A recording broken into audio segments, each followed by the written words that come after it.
What always fascinated me about Meyer Lansky was never the money or the casinos or the power.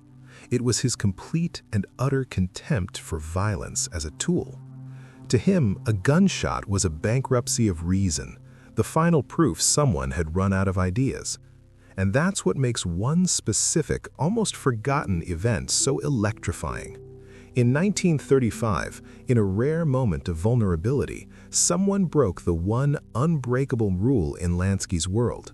3 shots were fired at the man who believed numbers were the only true weapon. He survived. And what he did next wasn't just revenge. It was a clinical, terrifying masterclass in how a strategist thinks and how he dismantles an enemy so completely that not even the memory of the threat is left standing.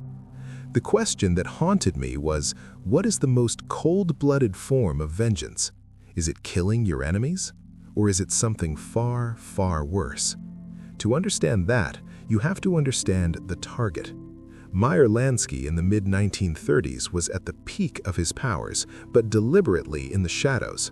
He wasn't a flashy boss, he was the architect. While Lucky Luciano dealt with the politics of the new commission and Bugsy Siegel handled the flashy enforcement, Lansky was the quiet pulse of the financial heart. He was laundering millions through a network of legitimate fronts, from laundromats to jukebox distributorships. His power was invisible, which made him seem, to the old-school muscle, like a soft target, a calculator, not a contender. This perception was his greatest armor and also his greatest vulnerability. The attempt, when it came, was as crude as Lansky's world was complex. It happened not in a dark alley, but as he was leaving a mid-level accounting firm he used as a front in Lower Manhattan. No sophisticated ambush, just a car slowing down, a window rolling down, and the bark of 3 quick shots from a .38 revolver. The shooters, likely low-level torpedoes hired by a rival faction, some say from the dying empire of Dutch Schultz, others point to a jealous local boss, didn't stick around to confirm the kill. In their world, 3 bullets at point-blank range was a receipt, the job was done. But in Meyer Lansky's world, the math was different. 2 bullets slammed into the brickwork beside the door. 1 grazed his ribcage, tearing his suit and drawing a line of burning fire across his side, but nothing fatal. He fell more from shock and the force than from an incapacitating wound. And as he lay on the pavement, the smell of cordite in the air, the pain sharp in his side, his mind didn't race with fear or rage, it began to calculate. This was the conflict, not a war of bullets, but the immediate aftermath where the real war would be planned. The physical conflict lasted seconds. The strategic conflict that Lansky launched from his hospital bed lasted months and was fought on a different plane entirely. He refused to let his men retaliate with a street war. Wars are bad for business, he reportedly said. Instead, he requested 2 things: his personal ledger and complete silence. He then initiated a forensic financial audit, not of his own books, but of everyone. He traced the payment, not the shooter, he was disposable, but the money. Using his connections in the banking world and his understanding of the mob's cash flows, he followed the trail of the hit's funding. It led him not to one man, but to a small consortium of old-guard bookmakers who saw his sophisticated corporate approach to crime as an existential threat. They had pooled their resources to remove the brain of the new world. Lansky's vengeance was not to have them killed. That would have made them martyrs and sparked the very war he wanted to avoid. His vengeance was to make them irrelevant. First, he quietly bought up all their debt through third-party shell companies. Then, he triggered a cascade of calls on those debts simultaneously, bankrupting them not with a bang, but with a flood of paperwork and bank notices. Next, he approached their top earners, their best bookies and collectors, and offered them positions within his own more stable and prosperous syndicate, effectively hollowing out their operations from the inside. Finally, he provided detailed, anonymous ledgers of their now-defunct operations to a rival police captain hungry for headlines, ensuring the remnants of their empire were mopped up in a series of meaningless arrests. Within a year, the men who ordered the hit weren't dead. They were destitute, alone, and utterly powerless. Their names disappeared from the whispers of the underworld. The consequences were profound and silent. The message sent through the underworld was crystal clear.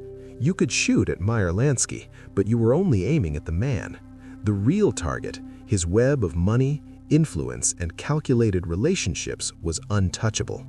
And if you tried, you wouldn't lose your life. You'd lose your livelihood, your status, and your very place in the world. It elevated Lansky from a smart banker to a mythic, almost fearsome figure of retributive intelligence. From then on, his personal security was never about brute force. It was about deeper layers of financial and operational obscurity. The legacy of those 3 shots isn't a story of survival. It's the blueprint for modern corporate retaliation. Lansky invented the playbook for non-kinetic takedowns. When a rival tech company today is dismantled through patent lawsuits, talent acquisition, and supply chain sabotage, that's the Lansky playbook. When a nation-state uses sanctions to cripple an adversary's economy rather than invading it, that's Lansky thinking. He understood that true power isn't about who you can destroy, but whose reality you can quietly, irrevocably alter. The 3 shooters and their bosses imagined an end.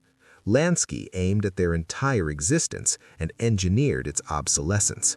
He proved that in the modern world, the most feared man in the room isn't the one with the gun, it's the one who controls the ledger, the network, the very rules of the game. His survival was a fact, but his revenge was a theorem, a cold, elegant proof that in the calculus of power, violence is a clumsy variable, and the quiet, patient manipulation of systems is the constant that always wins. The final, unspoken lesson of that day is this: you can shoot the mathematician, but the math remains. And Meyer Lansky spent the rest of his life ensuring that everyone in his world understood that he was the math. This ascension from target to theorem had a profound, chilling effect on the ecosystem of crime. The story of the 3 bullets and the financial apocalypse that followed became a cautionary fable told not in shouts, but in the hushed tones of accountants and consigliere. It redefined risk assessment. A direct challenge to Lansky was no longer calculated in terms of soldiers or street corners, but in columns of assets, lines of credit, and contractual obligations. He had successfully monetized fear, trading the currency of violence for the far stronger currency of existential financial threat. To move against him was to gamble not with your life, but with your entire operational soul, your cash flow, your partnerships, your very economic identity. This granted him a unique, papal-like inviolability. While other bosses jockeyed for territory with bloodshed, Lansky expanded his diocese through mergers and acquisitions, his earlier brush with death serving as the ultimate proof of concept for his methods. The consequences also turned inward, forging his personal philosophy into steel. The incident was the final nail in the coffin of any lingering sentimentality. It confirmed his core belief: all human endeavors, even betrayal and revenge, were fundamentally problems of logistics and resource management. The pain in his side was just an inefficient allocation of energy. The fury of his subordinates was a volatile asset to be channeled. He became a purely transactional entity, his genius now insulated by a layer of absolute emotionless pragmatism.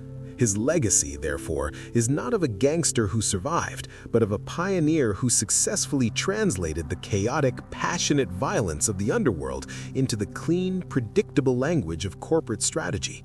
He didn't just win his revenge, he upgraded the operating system of power itself. The men who shot at him were fighting a street war. Unbeknownst to them, they had provoked a hostile takeover. In the end, Lansky didn't leave corpses in the gutter. He left bankrupted shell companies and repossessed assets. He pioneered the concept that in the 20th century, you could erase a man more completely by destroying his credit than by destroying his body. The three shots echoed, but not with the sound of gunfire. They echoed with the silent, relentless click of a printing press churning out foreclosure notices, the scratch of a pen transferring deeds, and the final, definitive sound of a vault door closing on a now empty safe. That was the sound of Meyer Lansky's vengeance, and it was a sound that echoed forever in the boardrooms of both the legitimate and illegitimate worlds, a permanent reminder that the balance sheet had, once and for all, defeated the bullet. But this victory created its own unique prison. By becoming the math, Lansky condemned himself to a life of pure, relentless calculation. Every relationship, every handshake, every sunset viewed from a balcony had to be processed through the cold logic of risk and asset management. The man who found violence to be a failure of imagination had, in eliminating it from his own repertoire, eliminated a core dimension of human experience.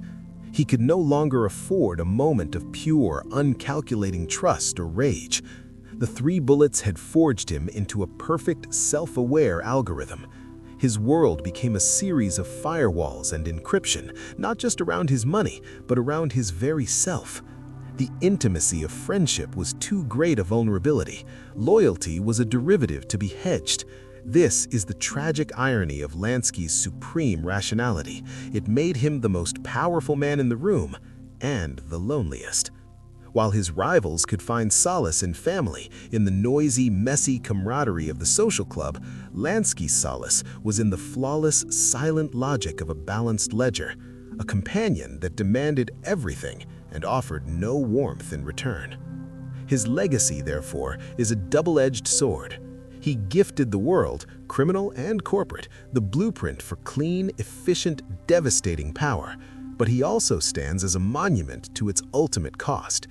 He proved you could build an empire without firing a shot, but in doing so, he demonstrated that the empire built solely on calculation is, in the end, a beautifully crafted vault, impenetrable, silent, and eternally, profoundly empty.